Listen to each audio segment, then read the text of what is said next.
Hey, y'all. This is Rachel with Friendly City Books and the Friendly City Books podcast.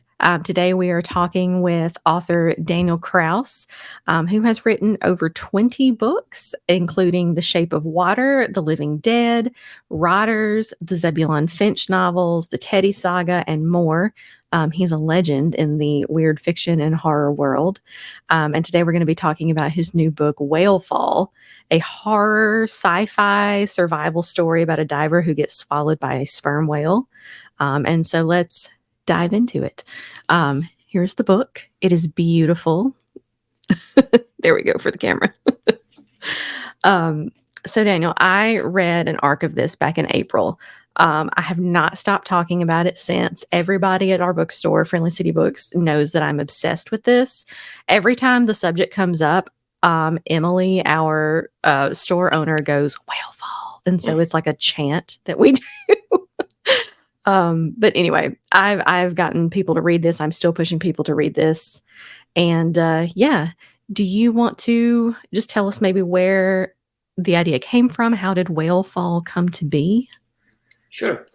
First of all, thank you for being obsessed with it. It always helps to have a few obsessed booksellers out there. Yeah, the idea came from a viral video. So there's several out there that kind of show, I don't know about several, but there's like two or three. And then if you add photographs, there's a few more of whales breaching the surface and sort of landing on people, usually like people in kayaks or something like that. So this is something that happens from time to time. And I saw a video in 2020 that has two kayakers, two women who land in the mouth. They're just kind of sitting there in the whale breaches with its mouth open. Sorry, alarm. The whale breaches, lands on the kayakers. They are briefly mouthed. And how the media usually reports on these things is that they're swallowed. And that's how I originally heard this video described to me too, which is that they were swallowed. That they weren't, of course, swallowed. Most whales have these tiny little throats that are kind of like about the diameter of soup cans. So no one's swallowing anyone with throats like that. But it got me thinking, was there a kind of whale that could actually swallow somebody? And was it possible in any way to survive inside of a whale for any amount of time? So that was kind of where the premise began.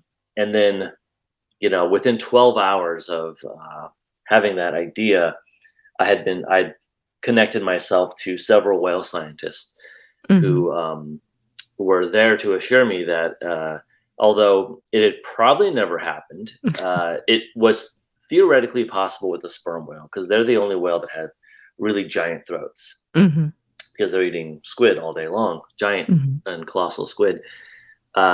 So once I had the sort of the stamp of like theoretically possible, then I began working with these experts to understand what the inside of a whale was like, and what were all the possible things a person would have to do to survive minute by minute, and what were the things that they could at least try to do to try to get out.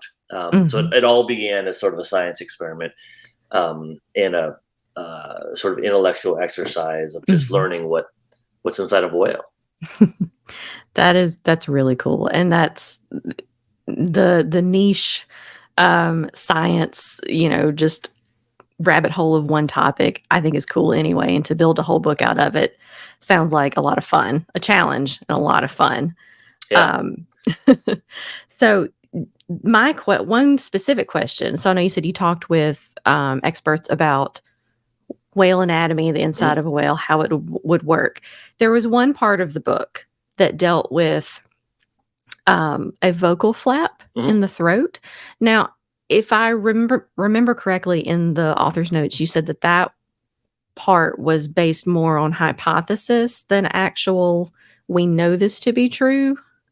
How did that part work? Yeah, I'd go a little further than hypothesis, but the whale experts that I worked with were always reassuring me that, are trying to reassure me that sperm whales remain extremely mysterious, and so they always gave me a tiny bit of leeway on, they would do their best to tell me what the realities were, but they were never 100% sure themselves, because there was still you very rarely get to work on the body of a sperm whale. It's only when they wash up on the beach, and then you only have a few hours.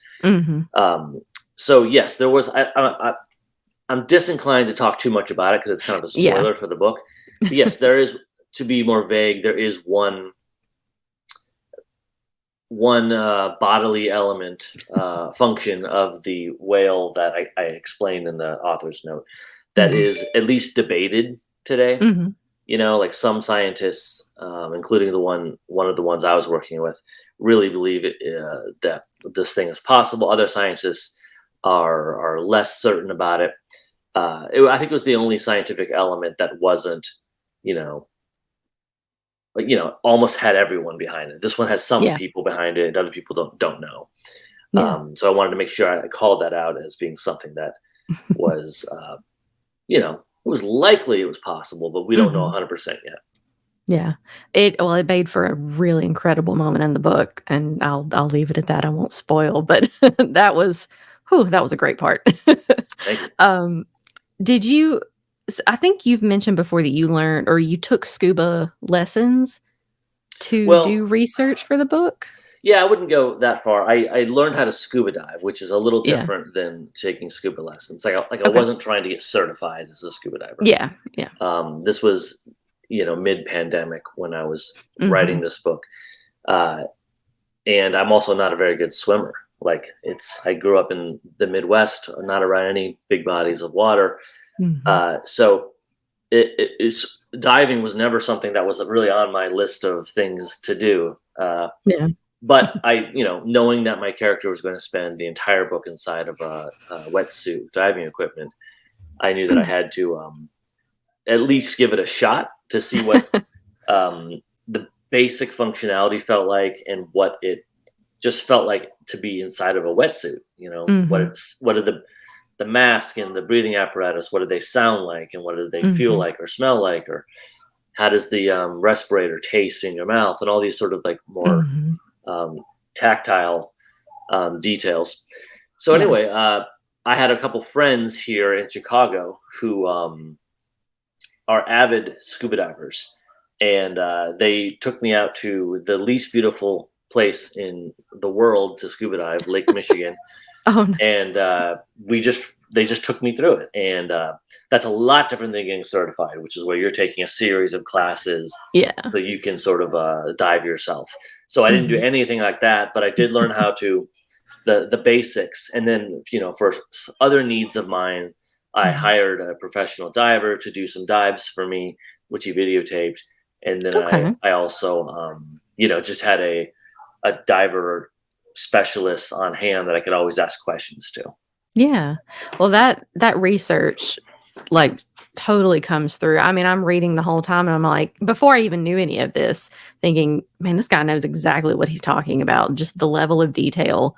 I never doubted for a second that it was accurate, and that just enriched the experience so much. Yeah, one of the exciting things for me has been, there's not a lot of whale experts out there, so I haven't on my book tour, I didn't encounter a lot of whale biologists, but I did encounter a number of divers, and they were all, so far anyway, they all thought the diving stuff was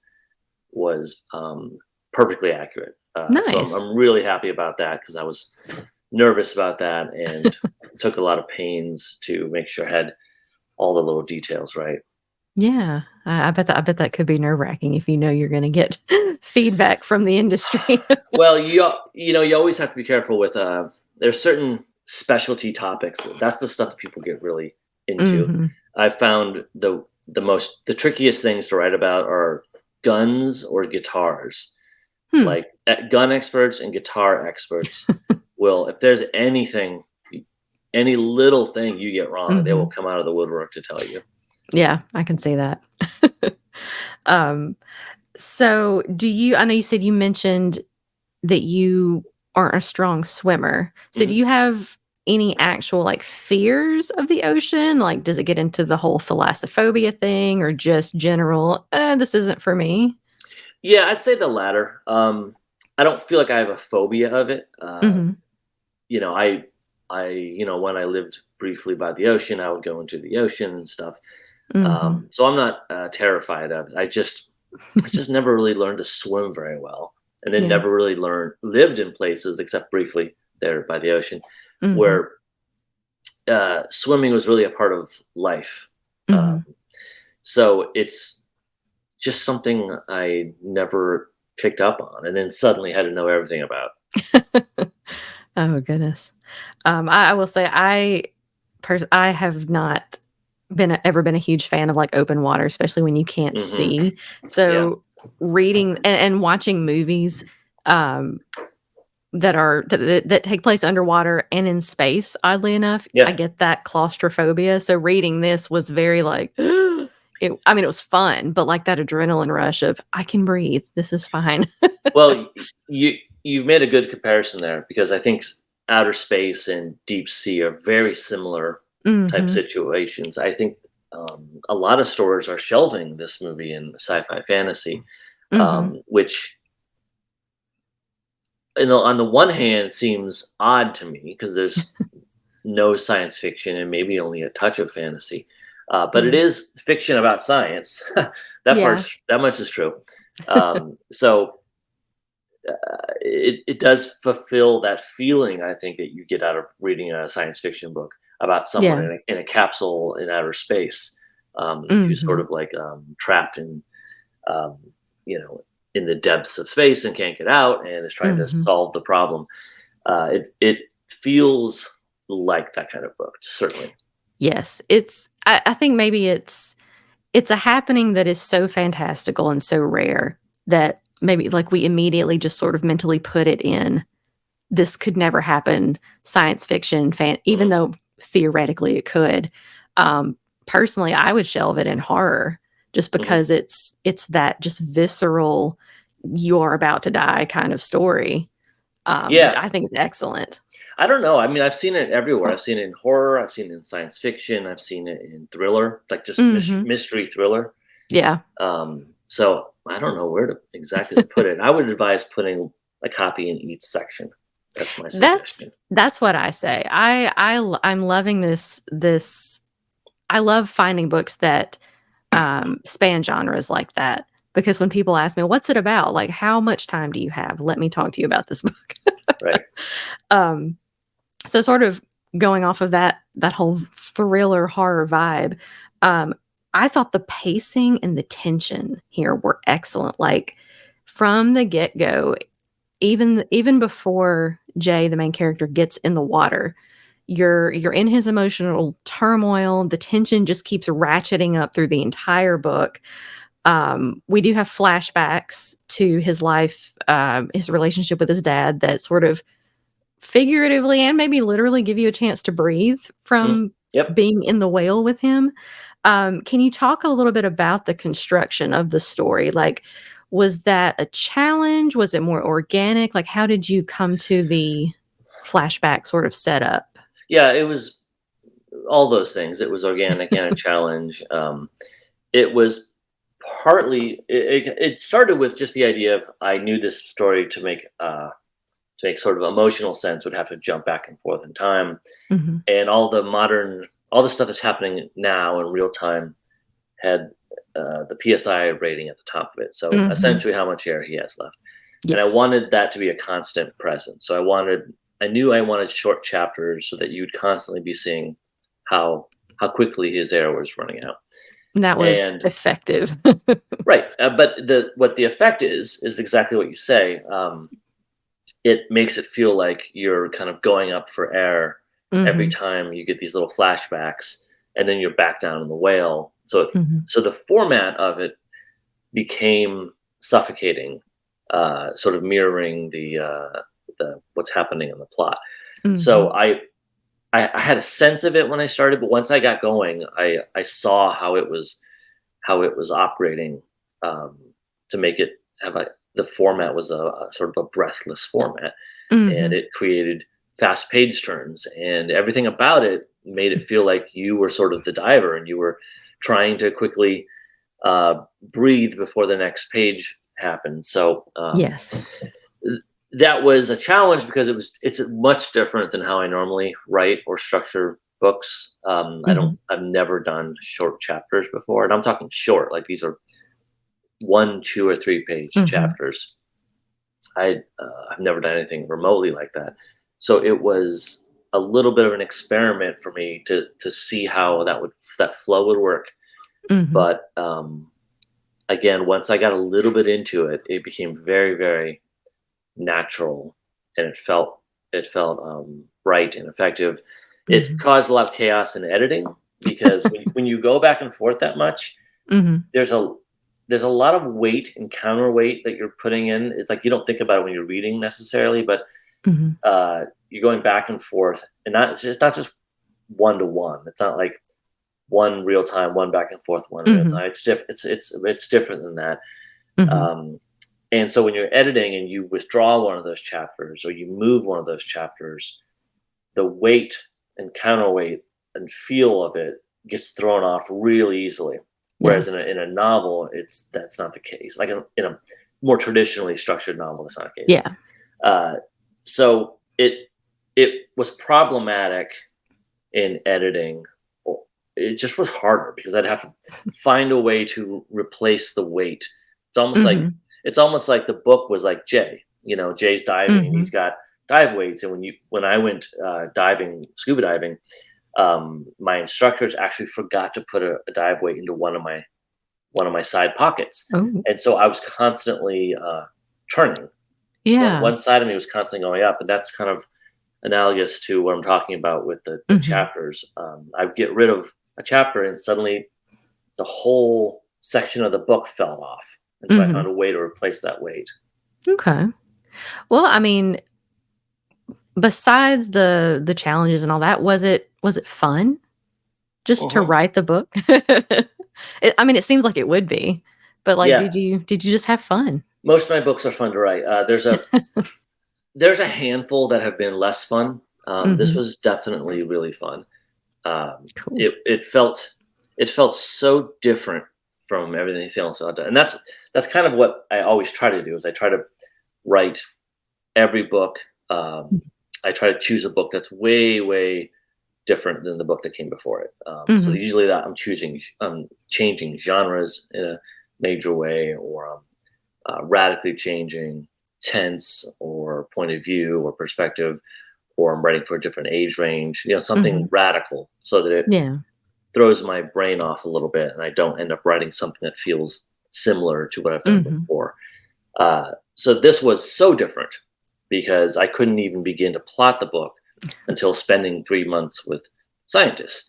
Because I don't know how to plot a book inside of a whale. I don't know what's possible. I don't know what the spaces are like. I don't know what you can do in there. I don't know if you can breathe in there. I don't know anything. So it was a really front-loaded research process that created a whole different feel to the enterprise, and the idea of having it. My goal was to have it be 100% scientifically accurate, and that I've never set out with a weird goal like that. And so that in itself was constantly pointing me in sort of only one true direction. Like I had to make it work, and there were things that I wanted to do sometimes that I couldn't do because some expert was telling me it was impossible. So I'd have to find a new way to do it, and that sort of process was much more akin to some sort of scholarly pursuit, which the book isn't scholarly at all, but that element of it was so different and new. And that's what made it fun for me. Yeah. It sounds fun. And I think with any kind of art, if the creator is having fun making it, you can feel that in the final product. Yeah. I totally believe that. And usually the books that write the fastest, that's a really good sign for me. Because if I'm having fun with it, it's going, I can't stop writing. Right. It's the slower books that actually I find the drafts are worse. because I'm clearly struggling as I go. Yeah. Well, I can say it read so fast for me. Like, I think I read this in a day. I could not put it down. Luckily, I was able to have the block of time, and I'm just flying through it. I was breathless. I was sitting at home actually reading it, and my partner was on the couch, like, playing a video game or something, and I'm getting to all these visceral moments and just going, "Oh, ah," and he's looking over like, "What is happening?" And I'm telling him, "He just got this, and then he's in the stomach," and he's looking at me like I'm crazy. And I'm like, "Well, this is the reaction that you want from a book." Yeah, It was fun. It was fun to read. So I knew it had to be fun to write. yeah, it really was. Well, speaking of visceral moments, just to touch on a few just fun to me, gross, woo moments in the book. I will say the squid at the beginning was a huge surprise. Hmm. And I'll try not to spoil things, but like, of course, as soon as Jay gets in the water, you know what's going to happen because that is the premise of the book. But Sure. at least for me, I'm still going, no, don't do it. Don't go in there. And then the squid comes up, and you think you can't get any more tense waiting on the whale. And then it's just like wraps you even tighter. And then the big whale comes up. That was so cool.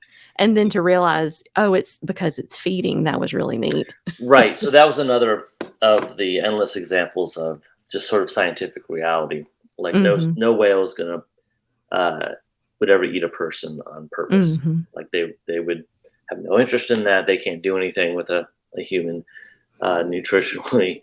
Uh, so they would avoid that at all costs. But if they're eating a squid, which they do constantly, Mhm. and the squid was entangled with a diver, like that was one of the very first things I had to discover with my scientific advisors was Mhm. how could a person ever even get swallowed by one? And really, that was the only way in was via the squid. Yeah. But once I had the squid as a character, that opened up some exciting things to do too, because now I had this squid in the stomach as well, and that was exciting. Yes. Oh my goodness. And when you were talking about, the way the whale digests is the stomach like squeezes. And Hmm. so he's in there with the squid. I was just reminding myself that I could breathe reading that part. Yeah, Um, and then at one point he crawls through the first stomach's sphincter to the second stomach. And honestly, at that point, I was like, I have no clue what to expect. I could have guessed one stomach. Beyond this, I have no idea. That was just wild. Oh yeah. my It, goodness. it was. I mean, I think the experience of reading that kind of stuff was the same as me learning about it. Mhm. To find out that a diver could go to the second chamber of the stomach, like I was excited and Yeah. surprised as well. And then I was like, wow, well, can he get into the third stomach? It's pretty exciting to hear these amazing things, and the Mhm. scientists were really, I think, excited by it too. Like they had a lot of fun with the premise, because they talk about whale biology all the time, but Mhm. never in this context. So I think it Yeah. was it was a fresh, fun thing for them to put a new kind of thinking cap on and put a put a human in this space that they're so used to studying, and Yeah. saying, well, what could a human do in there? I've seen some whale stomachs. What would it be like if you were inside one? And what what could you possibly do or manipulate around you? So Mhm. I think it was fun for everyone, really. Oh, yeah. Have any of your scientist consults read the finished book that you know Yeah, of? yeah, most of them have. Like, but I sent it out to all my experts before it Mhm. was published Yeah. to get any final rounds of Yeah. comments. And my diving expert as well read it before, and that was all very smart. They all caught little things Mhm. here and there. So yeah, They had fun consulting on it. yeah, Did they tell you, "Oh, this is amazing. We love the finished product?" yeah. They really liked it, and that's also a relief. Like, that I think, to be able to satisfy average readers and also hardcore whale scientist is not an easy feat. Yeah. And my primary diving expert really liked the book. So I think it's checking off the boxes of these various groups. I don't think my jellyfish expert has read it. I did have to call on a jellyfish expert at one point. Oh, yeah. So I don't know if they've read it yet. Well, I'm sure they will love it too. So besides, this being an excellent adrenaline-fueled story, there's also so much emotional depth here, and this was what really floored me reading.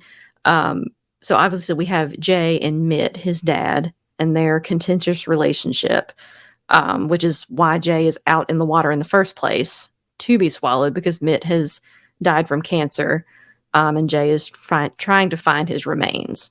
Um, and so that alone was very emotional. It was very realistic. You see people that in these characters, maybe even personal connections.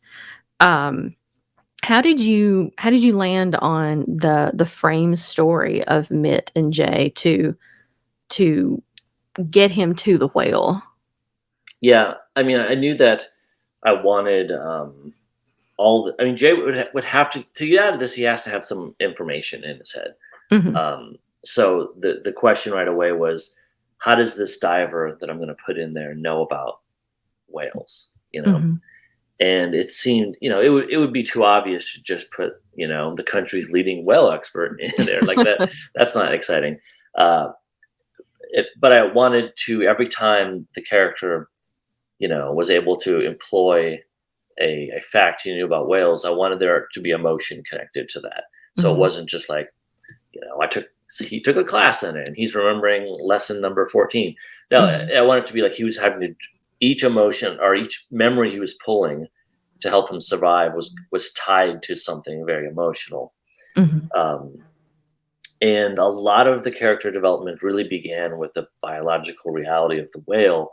The scientist, I think the first scientist I spoke to, said this would only work if the whale was really a quite large sperm whale and the diver was pretty slender. Mhm. So, that one comment made me think, well, maybe the diver's a teenager, because they're young and skinny. Uh, that made me think, okay, if he's a teenager, then what is the relationship? What is the primary uh, personal conflict? And when you're a teenager, the biggest relationship in your life is most commonly probably still your parents. Yeah. So at least that's the first relationship you have. So it made sense to make it a parent-child relationship, and then it kind of went pretty naturally from there. Um, Mhm. if it's a parent-child relationship, maybe it's the parent who has all the knowledge, and so you can see how these blocks, Mhm. how this train of thought just kind of marches along pretty Yeah. logically. Yeah. Um, and I just followed it to the sort of simplest, most logical conclusion because I thought the Mhm. premise had a very simple strength and power to it. So I wanted Mhm. the relationship to similarly have a simple, strong power to it. And I Mhm. just wanted to pair these things together because things were going to get potentially very thorny inside the whale. So I wanted very clearly drawn relationships. Yeah. Um, I think it worked. I mean, thinking specifically about Mitt again, to me, his character felt so real. Like, I saw people that I know and that I have known in Hmm. him, um, you know, bopping around thinking he's a rock star, but in private, he's falling apart. He's got this addictive personality. But one thing I really appreciated about him and Jay is that neither of them are all bad, all good. Right. Like, you can't totally hate Mitt, even though he treats his son pretty badly. But I love that you could see his obsession with the ocean and his love for the ocean come through. Like, even though he went sort of vigilante, he was very, preserve this beautiful thing. Yeah, that was an important part of the book's process to me, or sort of evolving the evolving experience of it is that Mhm. we naturally all go into the book identifying with Jay, Mhm. and certainly Mitt comes off as an antagonist. Um, but then as the book progresses, I think there's a point where, or points where we have to, I sort of identify with Mitt, where we're like, Mhm. maybe we all start as Jays, but maybe we all turn into Mitts at some point. Uh, and I really, you know, things remain messy. It's not that neat. I don't Mhm. think that, Jay was kind of bad to Mitt and Mitt was bad to Jay, and I don't think that's equal. I think Mitt was worse to Jay than vice versa. Mhm. But that doesn't mean that they both couldn't have been better and more merciful to Mhm. each other. And yeah, it surprised me a little bit too about how much I started feeling for Mitt. Because I think I went into writing it the same way readers go into reading it, where you really just Mhm. are you're kind of just Team J all the way. Yeah. And I was surprised by the time I got near the end of the book, where I was having a lot of sympathy for Mitt, Mhm. and really understanding where he came from, and understanding that you know he maybe didn't do his best, but he did try, Mhm. and maybe he could have tried harder. Uh, but the lessons he gave to Jay were his clumsy attempt at love, you know. Mhm. And it just took Jay to this experience to sort of understand Yeah. that his dad maybe didn't give him any love in any way that he understood it, but he did give him all of these pieces of knowledge that now, just now, might be the only thing that can save him. Yeah. It kinda got me thinking too. I think this is a story that could be read at like, reread at various stages of life, because it kinda made me think of, like, TV shows that I liked when I was a teenager. You're gonna identify with the teen characters and, "Oh, the adults don't understand me," and then you go back and rewatch them, and you're like, "What was I thinking? I totally identify with the adults." So, and I think maybe it might be the same way with this. Yeah, at first, I was like, Jay all the way, but thinking about that, having more sympathy for Mitt, I wonder if, reading it every few years down the line, how that perception will change too as you just get more life experience and like understand more fully how messy people are. Yeah, Um, I mean, so it's, I think in an ideal world, the best books, and movies, really all art, mhm, change with you as you grow up. mhm. Um, Oh, yeah. like my favorite movies and stuff that I saw as a kid, the ones that I still love now, I see in completely different ways. Yeah. And I think this book would be a prime example of that. Mhm. That I think I hear from on tour. I heard from so many sons, but I heard from so many fathers, and I heard and the fathers, of course, used to be sons or still are, Yeah. and so there was a real um, sort of parody and kind of um, an appreciation for how they could sort of be both characters at once. So with that, Mhm. that's really what the book is doing. Mhm. The book is split into two books called Truth and Mercy, Mhm. and the book is really sort of saying, yes, there are these truths, there are these things that these two characters did to each other, but can we get past all that? Can we get past Mhm. facts into mercy? Yes. Well, sort of going on that. So again, there's to me there was so much spiritual exploration, emotional exploration in the book because of that, and also, um, I don't know. To me, it seemed like there was this overarching sense of, I don't want to say destiny, predestination, but every element of the book fit. It was purposeful. And I mean, obviously, you make those choices as you're writing, but like thinking about it in context of the story, Jay's relationship and conflict with Mitt is what gets him out in the water in the first place. And then everything he does to survive is, he's getting that information from the relationship. And it almost seems like this higher purpose to his ordeal. Does that make sense? And was that intentional, or did that just sort of come with what you were doing anyway? Well, I don't think it was my intent that there is some larger thing guiding this situation. Mm-hmm. I wouldn't say that's true. Yeah. I think it's more that once the situation has begun, Mm-hmm. There's just one relationship that will help him out of it. Mm-hmm. It's a very spiritual book, really. Mm-hmm. And it's based around a character, Mitt, who's not religious at all, Mm-hmm. and who's actually very hostile to organized religion in the book. But he is a very spiritual person. Like, Mm-hmm. clearly, his church is the ocean. Mm-hmm. The whales are sort of the angels. These are things that I did very purposely. Mm-hmm. He's covered with tattoos that are kind of his stand-ins for religious jewelry or Mm-hmm. rosaries or whatever you want to say. Yeah. So there's and the fact that it takes place on Monastery Beach, where there's a monastery that looks over it, which is Mm-hmm. a real detail of the real place.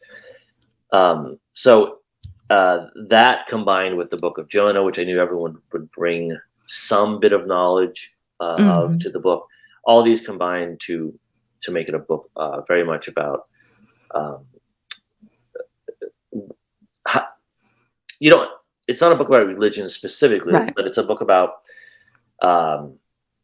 being able to feel small again. And I think that's there's a point where Mitt has one of his odd jobs is for a couple of years there, he runs a whale watching boat, and he Mm-hmm. makes Jay help him on the boat.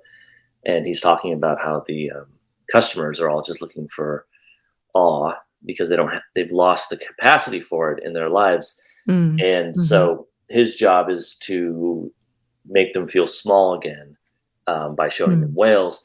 And that kind of makes a lot of sense.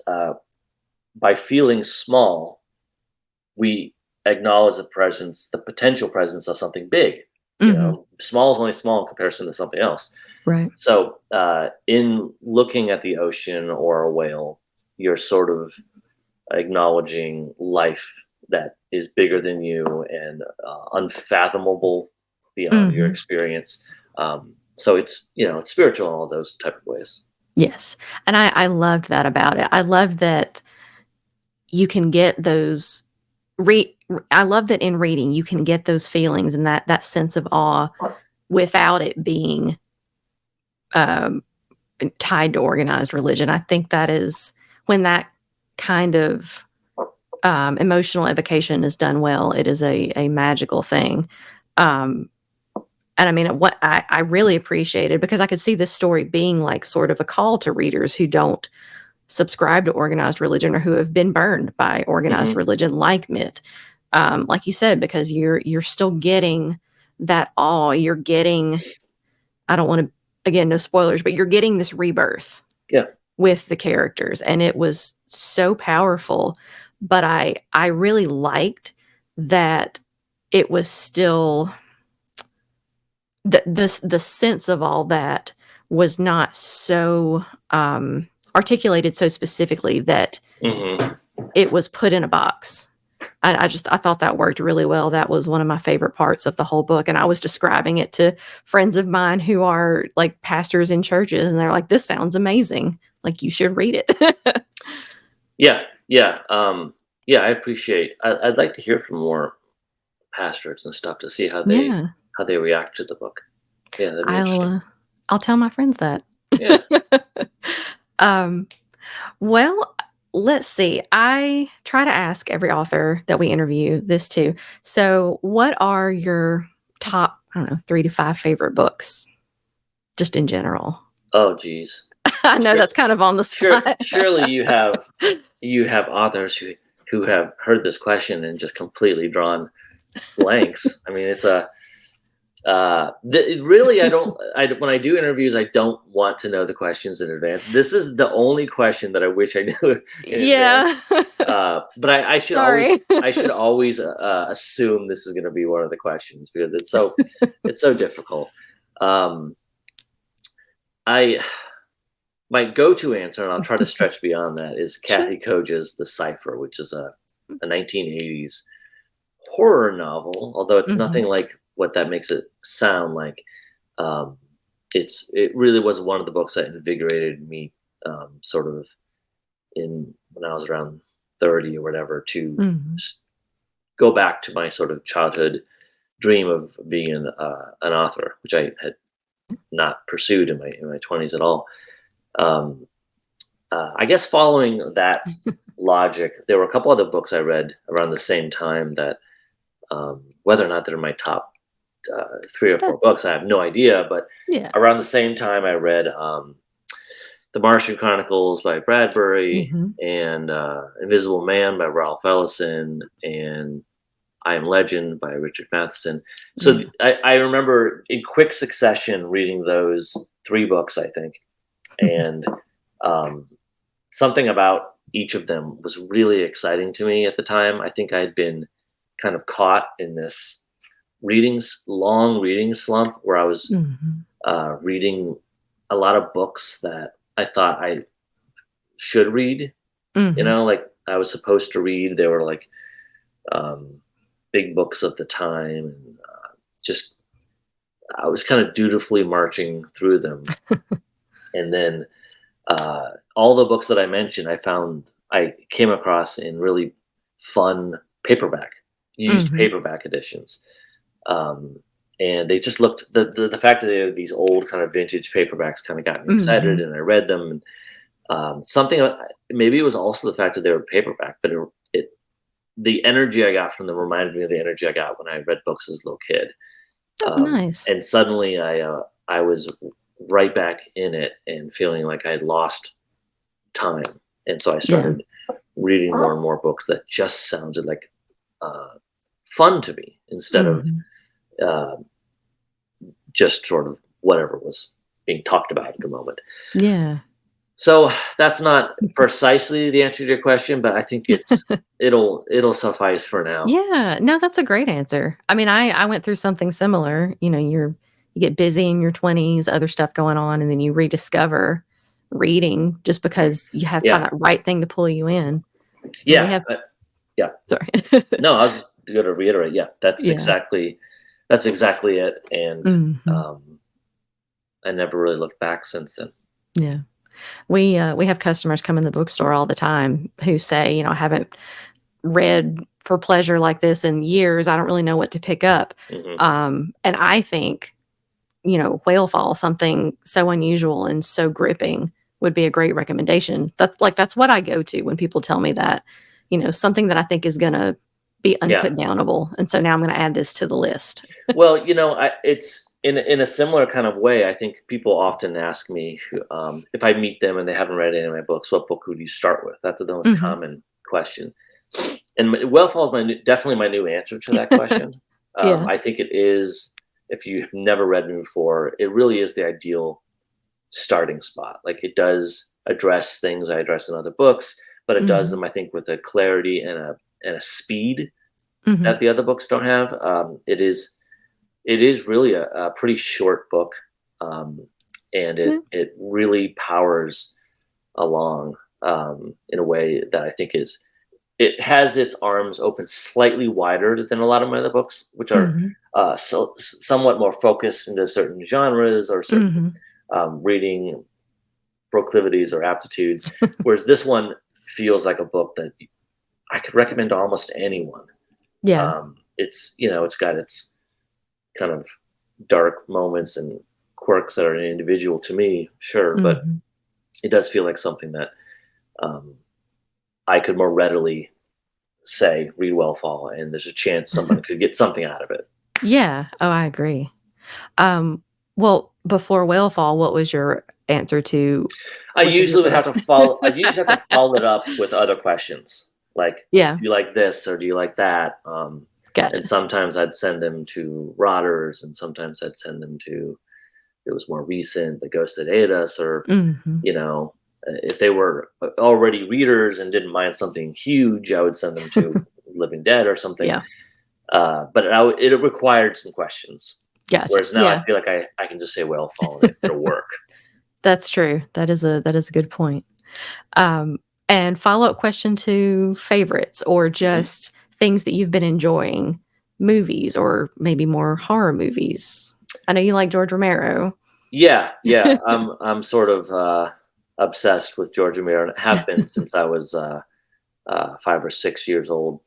Oh, man. You know, I've I've got I've been watching less movies since I've been out on the road Mhm. touring, but I did open my letterbox just now to look at it and see what I've watched recently. In hotel rooms, I watched Bridesmaids. Uh, Oh, I watched half of it in one hotel room, and then a few mhm. days later, it was on in another hotel room, and I finished it. And that was great. Oh, yeah, Uh, hysterical. Not what anyone's expecting me to say, but It's a good movie, I mean yeah, I saw a film noir not too long ago called "Yield to the Night" from Mm, 1956. That was just tremendous. okay, I think it's on the Criterion streaming network. If you have that, that okay. was really, really amazing and dark and unexpected. I want to give you one more. What else have I Sure, seen here? Artifice Girl. So Artifice Girl okay, might be my favorite new movie of the year. okay. Low budget science fiction movie, I guess. Hmm. I would put that in the science fiction category. But tremendous and really shows what you can do for almost no money at all.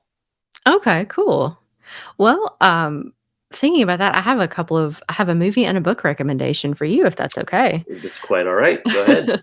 I believe the movie you can find it on YouTube, and it is called oh, no, don't leave me. It is called Mud. Mud. It's filmed entirely on a GoPro, which sounds like it would be so painful, but this was one of the most gripping, compelling movies I have ever seen. Mud I with Matthew McConaughey? No, not Mud with Matthew McConaughey. Different Y Mud. yes, let me I you would know what? think there'd be multiple movies called Mud. I'm gonna look it up right now so I can, tell you the title because it was amazing. While I'm looking that up, the book and I was actually thinking about this earlier, and you may have read it. It's called, Fluke by Christopher Moore. It is the only other book I have read that sort of deals with being swallowed by a whale, but Oh, it's right. hilarious and quirky. Yeah, Um, someone mentioned this to me like a year or so ago, but yeah, they said it was funny. yes, it is Right. so funny. All his stuff is just wild, and it gets into really interesting questions of like the origins of humanity. Hmm. But if you're interested in the area, in that Right. scientific area, it could be really fun. Um, let's see, what is it? What is this movie called? Well, I may have to look it up and tell you or and email it to you. I can't Fair believe enough. I said this and now the title is just gone. But it is incredible. I'll get you the title and we'll put it in the show notes too for anybody who wants to know. Perfect. Um, but thank you so much for talking with me. This was so fun. I have been just so excited about this and telling everybody about Whalefall, and I will continue to do so. I really appreciate it. Yeah. I mean, I think a lot of the book's success has been because of early reader booksellers who have Yeah. been excited about the book and have started spreading the word. So I couldn't thank you enough. Awesome. Didn't you I think you said on Instagram, is the book in its 3rd or 4th printing now? Like, already? It went into 4 printings within the first 4 days. Oh Yeah. my god, that is So amazing. Yeah, and I know yeah, that it is. I, the downside is some indie booksellers have had trouble stocking it, of Yeah. course. So that's a small bummer, but hopefully those printings are showing up Yeah. now. I mean, that's kind of the best reason to have trouble stocking something, is to know that a book you're excited about is doing that well.